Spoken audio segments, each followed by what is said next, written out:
নমস্কার, welcome to Shampa's kitchen. Shampa রান্নাঘরে আপনাদের সকলকে স্বাগত জানাই। আজকে আমি হাজির হয়েছি দারুণ টেস্টি একটা ব্রেকফাস্ট আর টিফিন রেসিপি নিয়ে, যেটা আপনি সকালবেলা ব্রেকফাস্টেও তৈরি করতে পারবেন অথবা সন্ধ্যাবেলা টিফিনেও। আর সবথেকে বড় কথা হলো এটা কিন্তু একদম চটজলদি একটা ইজি স্ন্যাক্স রেসিপি। আজকে আমরা তৈরি করব মশলা ব্রেড, স্পাইসি মশলা ব্রেডও বলা যেতে পারে। এটা কিন্তু দারুণ টেস্টি আর পাউরুটি দিয়ে তৈরি এত সহজ একটা রেসিপি আপনি অবশ্যই দেখুন কি করে আমি তৈরি করছি। রেসিপিটা ভালো লাগলে ছোট করে কিন্তু একটা লাইক এবং সকলের সঙ্গে শেয়ার করবেন। আর এরকমই নতুন নতুন দারুণ দারুণ টেস্টি রেসিপি পাওয়ার জন্য কিন্তু এক্ষুনি আমার চ্যানেলটাকে সাবস্ক্রাইব করে নিন আর অবশ্যই বেল আইকনটা ক্লিক করতে ভুলবেন না। এই ইজি ব্রেকফাস্ট বা টিফিন রেসিপিটা তৈরি করার জন্য সবার প্রথমে আমি নিয়ে নিয়েছি 6 পিস স্লাইস ব্রেড।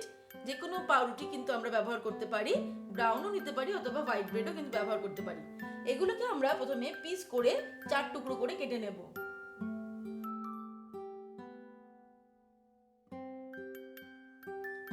সাইডগুলো কিন্তু বাদ দেব না, আমরা কিন্তু এগুলোকে সাইডটা রেখেই নিয়ে 4 টুকরো করে কেটে নিলাম।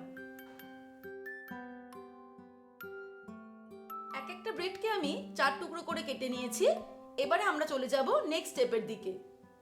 এবারে আমি একটা তাওয়া গরম করেছি, তার মধ্যে আমি দিয়ে দিলাম 2 টিস্পুন মতো বাটার। বাটারটাকে মেল্ট হতে সময় দেব। বাটারটাকে আমি তাওয়ার চারিদিকে একদম ছড়িয়ে দিলাম, স্প্রেড করে দিলাম। এবারে টুকরো করে কাটা রুটিগুলো আমি এর মধ্যে দিয়ে দেব। এটাকে কিন্তু আমি একটুখানি ক্রিস্পি করে করে টোস্ট করব। ফ্লেমটাকে আমি মিডিলেই রেখেছি।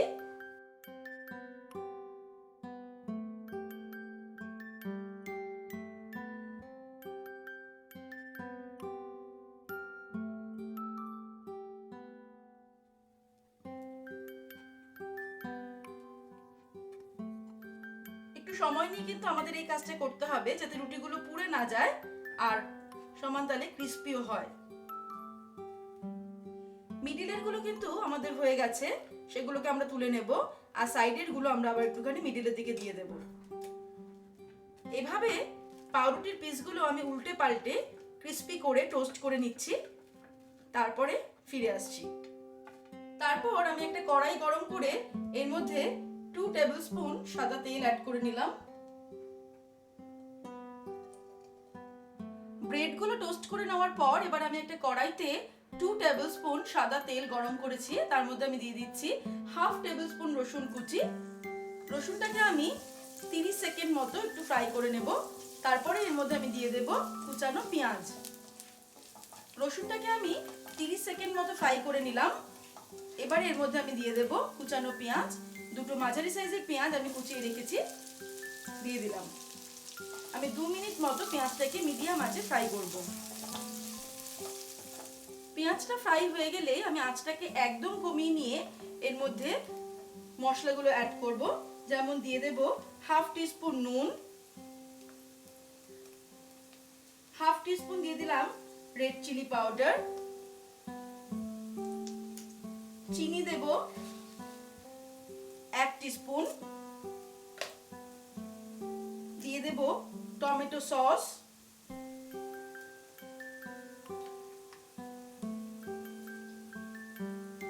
3 টেবিলস্পুন আমি টমেটো সস দিলাম। আর সয়া সস দেব 1 টেবিলস্পুন। ভালো করে মিশিয়ে নেব। আঁচটা কিন্তু মিডিয়ামে রেখে এবার আমি মিশিয়ে নিচ্ছি। নাড়তে নাড়তে আমি 1 মিনিট এটাকে রান্না করলাম। এবারে এর মধ্যে আমি অ্যাড করব চিলি ফ্লেক্স আর 2টো কাঁচা লঙ্কা কুচিয়ে রেখেছি, সেটাও দিয়ে দিলাম। আরো 1 মিনিট এটাকে আমি নাড়তে নাড়তে রান্না করে নেব। আরো 1 মিনিট রান্না করার পরে ফাইনালি আমি এর মধ্যে অ্যাড করে দিচ্ছি 1 মুঠো ধনেপাতা। ধনেপাতাটা ভালো করে মিশিয়ে নিয়ে আমি ওভেনটাকে অফ করে নেব। আমি ওভেনটাকে অফ করে নিলাম। ওভেনটাকে অফ করার পর আমি ব্রেডগুলো এর মধ্যে দিয়ে দিলাম। ব্রেডগুলো দেওয়ার পরে ভালো করে এই ব্রেডের সঙ্গে এই মশলাগুলো মিশিয়ে নেব। তারপর গরম গরম এটাকে কিন্তু সার্ভ করে দেব।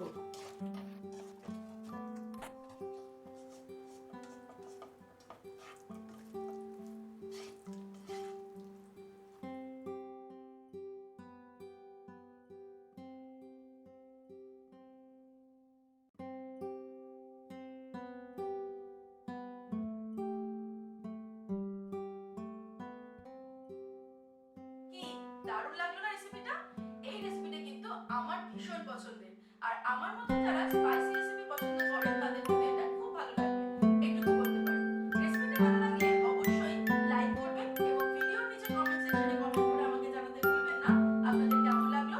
আর অবশ্যই এমনই নতুন নতুন রেসিপির আপডেট পাওয়ার জন্য